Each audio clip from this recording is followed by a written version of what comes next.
You're listening to the Best Morning Routine Ever podcast, the show that proves no one stumbles upon success ever. With your host, Lou Need. Every Mondays and Thursdays, we deliver cold hard evidence behind the power of a robust morning routine. Get ready to be transformed by the renewal of your mind. Hello, morning enthusiasts. Welcome to the Best Morning Routine Ever podcast. I am your host, Lou Need Lewis, and today it's an honor to introduce my very special guest to the show. It is going to be a treat. Today I have Jeannie Stith. She is the founder of and CEO, actually, of Color Guru, where she matches people to their ideal color palette for clothing so that they can look better, simplify clothes shopping, and create a coordinated wardrobe. Well needed. Her color cards have simplified choosing clothing colors for people in 24 countries. Her course, Style Secrets, has transformed hundreds of wardrobes all around the world. Who would have thought that your outfit, your wardrobe would impact how you feel, how you show up in the day? Today, Jeannie is going to tell us all about that. So with no further ado, welcome to the show. Thank you so much. I'm so happy to be here, Dr. Linid. It's a pleasure. I'm looking forward to it. Tell us about your background. Tell us about a little bit of your journey. Well, my background is actually in the arts. So I've always been interested in color. Color has always been fascinating to me, whether I was painting or doing mosaic work, or I've always dabbled in lots of different arts. And so then I became kind of interested in color from a clothing standpoint, really because I found that the rest of my house, I stayed pretty organized once I had some systems in place to keep my house organized. Yeah. I kind of took some time to really intentionally organize my house, and I kind of wanted not a lot of clutter in my house, but I could not, for the life of me, get my closet under control. Yeah, as a lot of women. It was bursting at the seams with things I didn't wear, and I didn't really understand. I would go through this cycle of buying things and then not really wearing most of them and then decluttering them, in 6 months or something like that. I would declutter. Yeah. And then my closet would feel great for like a month or two. Yeah. And then 6 months later, I'd be decluttering again. And I'd be realizing like some of the stuff I'm getting rid of, I never even wore, but I don't want to wear it. Like every time I try to put it on, I just don't want to wear it. Mm-hmm. And so it kind of occurred to me that the issue might not be like the answer might not be decluttering, which I kind of thought of as the answer. Well, I'll just declutter. But then I was like, wait, I need boundaries for what I bring into my closet to begin with. So I'm not bringing in things that don't end up working for me. I need to figure out what actually works for me so that I can really be consistently buying things that work for me and not wasting my money on things that sit there. Cause I just hate waste. Yep. I hate wasted money. I hate wasted time, Yeah. And so that's kind of the idea for the color cards. I kind of lit up a light bulb in my mind. Like, well, if I were to shop with some boundaries, what would be the first logical boundary? And color made the most sense because you can sort of scan a store for your colors, but you can't scan a store for anything else. You can't really scan for fit, right? Because you've got to put it on your body. Yeah. You can't scan for style because you'd have to like lift up every garment. And those are kind of the three elements that come into dressing, in my mind, are, color, shape or fit, and style. And I was like, but you could walk into a store and scan for your colors and ignore the things that aren't your colors and therefore really simplify your shopping. So I started experimenting with that idea. And that's really how the journey began for Color Guru. Wow.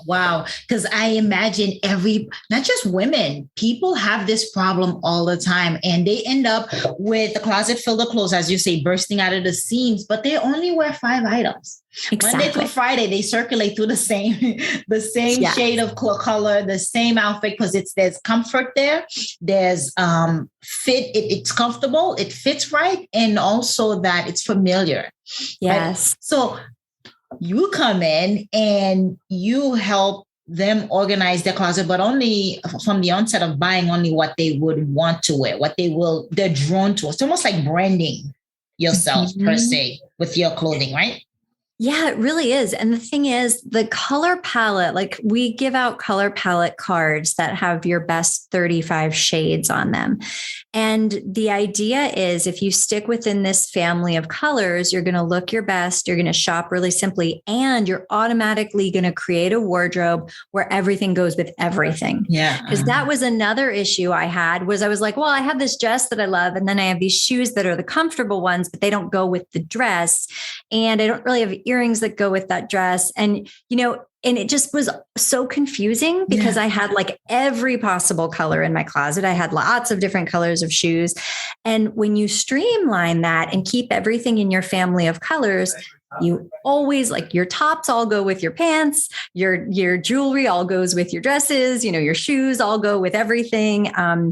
Because it applies to really everything, like accessories, everything. So it was just a total game changer for me personally first. And then I started to sort of help friends discover their colors. And then their friends wanted to do it. And it just sort of grew in a very organic way the first year or two. Good for you. Now, doesn't that create for a dull closet? No, because we give lots of color. So one of the things that I had wanted to create a capsule wardrobe for years prior to this. I loved the idea of a capsule wardrobe, and I would go online and I would see these capsule wardrobes and they're like, everything is neutral. So it all goes together. And I was like, I don't want neutrals. I mean, some women, very few, but there's the rare woman who genuinely loves wearing like black, gray, white, and tan all the time. But most women that I encounter and most people that we work with, that gets boring really fast. Mm-hmm. And so our color palettes have neutrals in them, but are chock full of color. And so you can have a nice, colorful wardrobe, but everything still works together. That's magic. That is art. Yes, it is art. There's an art and a science to this. Absolutely. How do you analyze how do you do it? How do you analyze the portraits? How do you analyze the person? Because you're looking at their personalities too, their skin tone. You're looking at a lot of things, I imagine. We look at three things. We look at hair, skin, and eye color. And that is what we take into account when we put these together.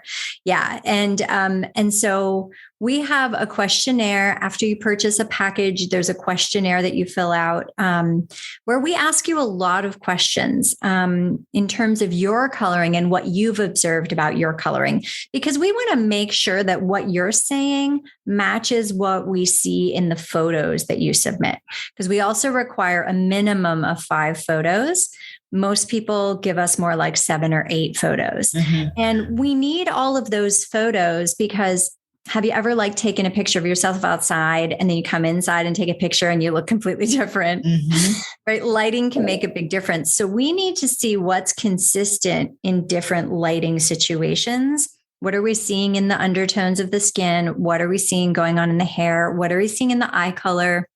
Even the little flecks in the eyes and things like that make a difference from our perspective. What's your natural lip color? What color are your eyelids? Like all these things make a difference for our analysis. And so then we do an analysis of our client, and then we send them what we call a color radiance report. So it's a 15-page report where we show them why we're putting them in the colors we're putting them in. We show them color tests with their own pictures in the tests so that they can see, oh, here's me in gold and here's me in silver. And the gold is so much better. I've never looked at them, and compared them like that. Yeah. Or here is peach versus pink, right? The pink is the cooler, the peach is the warmer. Mm-hmm. And, this one looks so clearly better. And so we want people to not only walk away with the actual color palette, but a deeper understanding of their coloring in general. Yeah, no, this is fascinating. I feel like celebrities do this because right? So They branding have thing. stylists. Yeah. The celebrities have stylists who know color, shape, and style, basically. And I always break down dressing in that way. I think if you can master even the basics of color, shape, and personal style, you can master your closet. It's really that easy. And I love breaking things down and making them simpler. That's kind of my passion. Mm-hmm. And so color, though, I believe should always be the first step. Again, because it's the most simple, like efficient way to shop is shopping color first. Yeah. And you're all about the colors because I know you have like over 55 plants, right? Yes. You love having plants in different colors, different shades of it in the house because it's good to actually see that around. Not only is good for the air, but it's good for your eyes as well, especially if you work from home, to kind of just look at something away from the screen. I've heard that you should keep something red nearby. So hence my red thing behind me so that you can kind of also like a distraction for the eyes because they need to see the different vibrant colors that are all around. So I know you love colors specifically with all your plants. And I'm curious, I know you have 2 girls. How are they seeing you do this? Are they girly? Are they like this? Do they take it on? Well, it's so interesting. I have 2 daughters, 6 and 8. The 6-year-old is really interested in clothes. She always has been ever since she was like 2. This was obvious. In fact, we tried to put her in a black, like sort of like a little boy's sweater that we had to borrow because we were with friends. It was a colder day than we expected and they had all sons. And we're like, here, just put this black sweatshirt on. Who cares? And she was like, no. No, she was 2 and she was just like, had a strong opinion. My older one is not into clothes or color, but she is very interested in the business part of it. So I've been sharing that with her, like what it's like to build a business from scratch, and she's just fascinated by sort of the marketing and how we get clients and stuff like that. It's really cool to see how different they are. That is nice. Yeah. You have an entrepreneur in your hand. I think so. She's a do-it-yourself kind of girl. I think she is going to be an entrepreneur or something. Yeah. She won't have a boss. I can tell you that. She'll be the boss. That's a good sign. Yeah. It's not easy for parenting necessarily, but it's good. It'll be good in the future. I keep reminding myself of that. Yeah. Thinking the same thing with kids. When I have kids, I would love to breed them to be entrepreneurs themselves.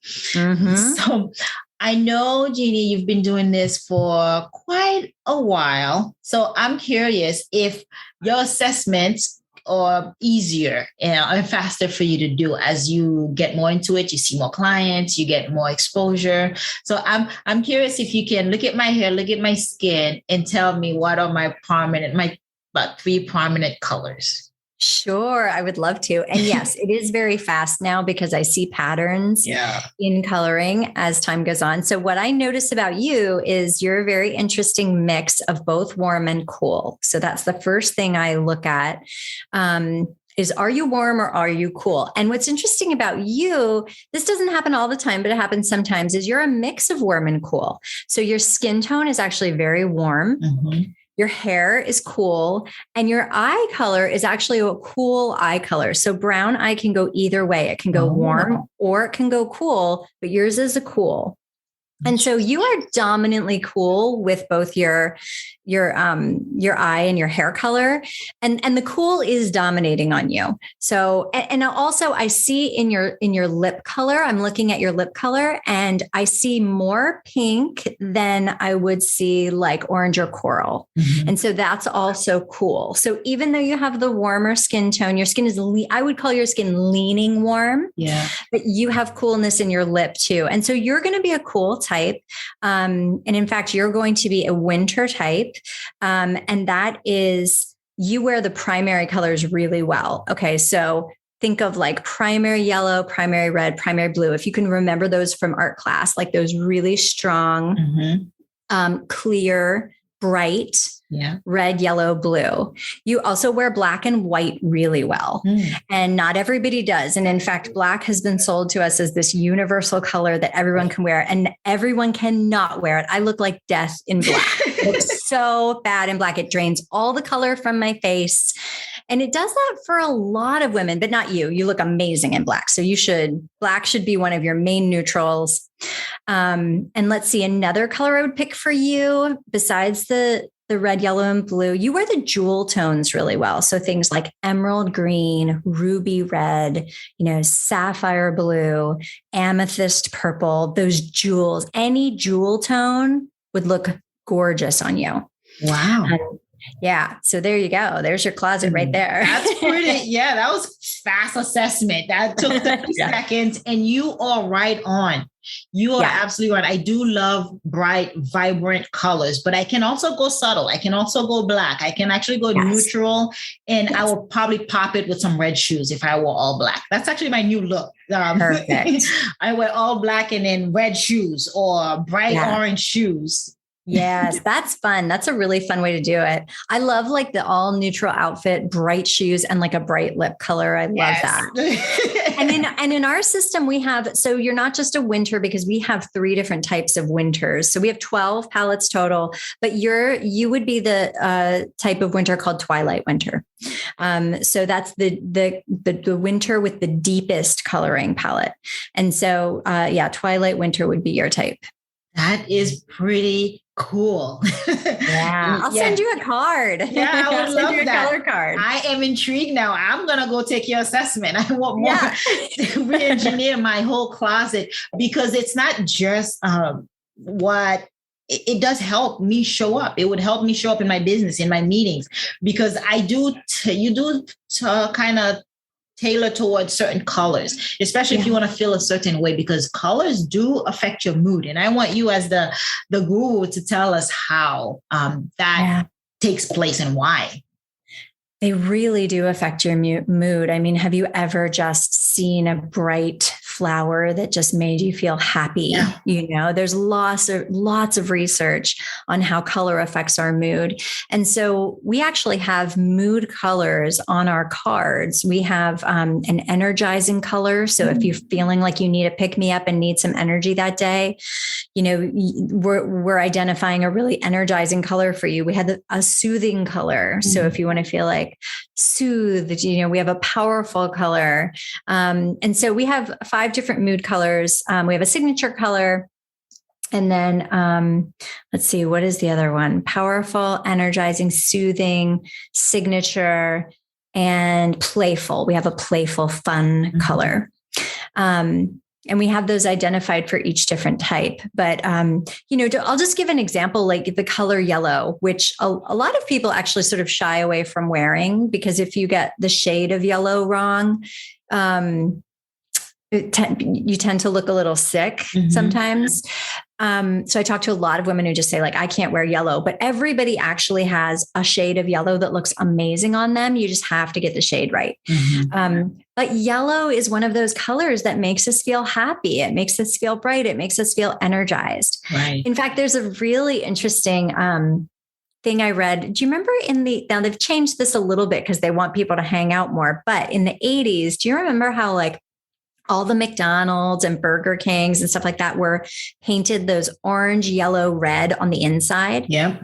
That's because they wanted people to get in, eat, and leave. It's actually hard to relax with those colors. They're very energizing colors. It's not a bad thing, right? But they're just energizing colors that make you sort of antsy and want to move and want to do things. Okay. Whereas like blues, greens, grays will make you want to sort of sit and be more soothed. That's why you kind of see those softer, maybe cooler colors a lot more in rooms like living rooms, right? You don't know many people with like a bright orange living room, right? It doesn't feel right. And that's because it wouldn't feel very relaxing. It might be energizing, but not relaxing. So very interesting how color impacts us. Yeah. Or bright red. I knew a friend that had a room and he painted all 4 walls red and he could not sleep.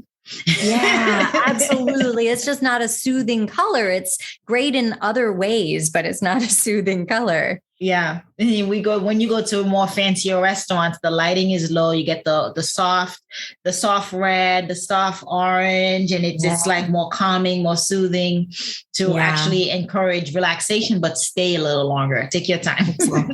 Exactly. That is fascinating stuff. Thank you for sharing that. Now that is part of your morning routine, because you're going to get up, you're going to dress up, you're going to show up. So tell us about your morning routine. How do you get up, dress up, and show up? So I get up and the first thing I do is I make my bed. I started this about a year ago. I decided I wanted to be a person that made their bed. Good for you. And so then what I did was I made my bed as easy to make as possible, which was key because I didn't want to have to tuck all the sheets. I didn't want it to be like a whole 10-minute process. I wanted to be able to make it really quick and have it look pretty. So I literally have one comforter that I just flatten out. And then I have 2 pretty decorative pillows that I put on the bed. And that just makes me really happy every morning. It feels like you accomplish something right out of the gate. Yeah.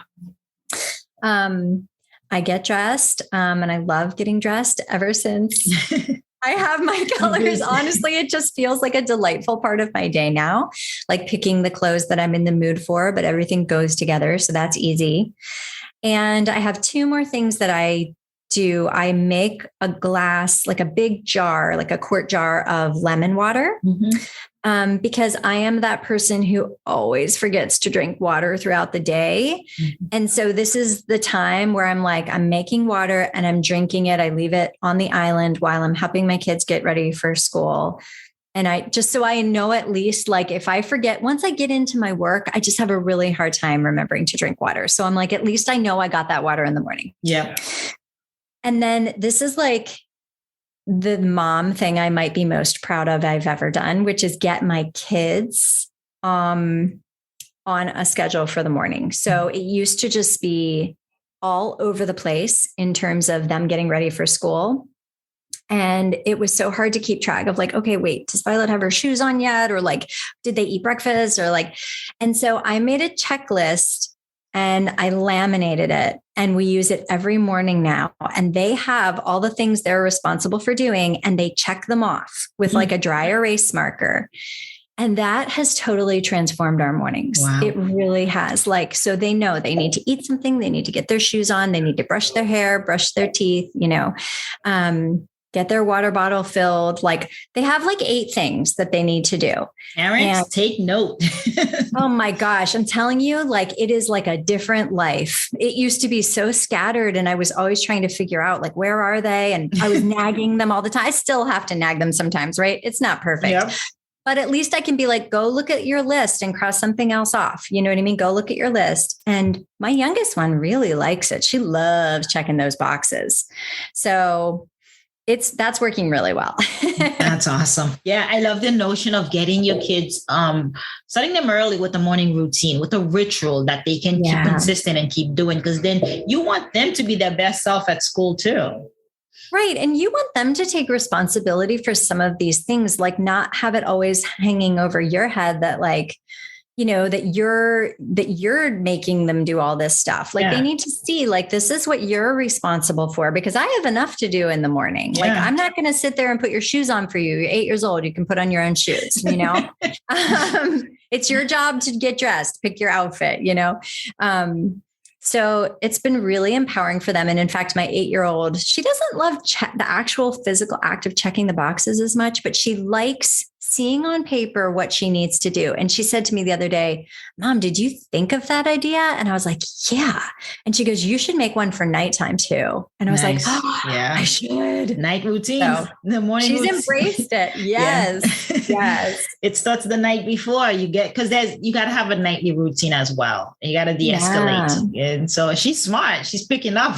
Yeah. You're a businesswoman. You're a young businesswoman. That's right. Picking up on it. That's great. Yeah. It teaches them responsibility as well. And so I like it when kids can be independent. You want them to think independently and be able to take care of themselves in the morning. And also, again, that piece of it, that it's not as chaotic anymore. The day is less chaotic. It's more calm. They can actually process their thoughts, and they can take a deep breath before going into the school. That's right. Yeah. It's really been a big change this year. I wish I had done it years ago, but oh, well, you find what works over time, and now we'll make a night routine. You learn along the way. Now it's time for that nightly routine. And for yourself, more of your morning routine, working out, meditation. What are some of the things that you incorporate in there? Yeah, I always move my body in one way or another. So I will do like just 10 minutes of yoga, or there are some mornings when I can actually go to a class and I do kettlebell workouts. Mm-hmm. I just love kettlebell workouts. So I do that sometimes. And so it's either one or the other. If I can't make it to kettlebells, because I certainly can't every morning, but I try to make it 2 to 3 days a week to kettlebells. And then if not, I'll do yoga, 10 minutes of yoga, usually a video from just YouTube or something. Like I look up 10-minute yoga and there's like a million of them. Yeah. And I feel like that really helps with my work, just to get like the blood flowing to my brain sort of in the morning. Right. Yeah. And then I usually do also in the middle of the day. I really love moving to music. So I just will put on like a song that makes me dance and just dance around. So that's not really morning, but I think of it as like part of the important part of my day where I just relax my body. Yeah. And you got to keep moving. I think they said a minute, every minute, an hour, you should get up and move around. It helps with blood circulation. Again, that's why we work out in the morning. That's why working out, even if it's not rigorous exercise, but just moving the body is part of the morning routine, because you want that wake me up feeling. And moving the body does. It's almost like shaking off the cobwebs, that you've accumulated for the last 6 to 8 hours. It's important. Yeah. Because energy is, what is it? Energy is something in motion. You got to move. Yeah, you got to move. So thank you for sharing that. So how can we connect with you? How can we find you? Oh, sure. So you can find me at my website, which is yourcolorguru, GURU.com. And I'm also very active on Instagram, and I'm at yourcolorguru. And if you happen to be interested in getting an analysis with me, I'd love to offer a coupon code as well, which would be Best Morning, all one word, Best Morning. And that will take 10% off of any color consultation service that we offer. That is fantastic. Thank you for sharing that and giving us that 10% off. That's fantastic. Sure. Morning enthusiast. I don't know if you're not going to jump on this. I am, because this is phenomenal, just to actually get your color right, to know how you can show up. Literally, this is the dress up part of getting up, dress up and show up. And so we are very, very grateful that you came and spent some time with us this morning. It has been a joy. Thank you. Thank you so much for having me. It's been such a pleasure. All right, morning enthusiasts, that's it for today's show. Thank you for tuning in. If you love the Best Morning Routine Ever podcast, we'd love to hear from you. So go ahead and subscribe, rate, and give a review on iTunes or Google Play. While you're at it, tell a friend about the show. Be sure to visit bestmorningroutineever.com and our Facebook group to join the conversation, access the show notes, and discover our fantastic free bonus content. Until next time,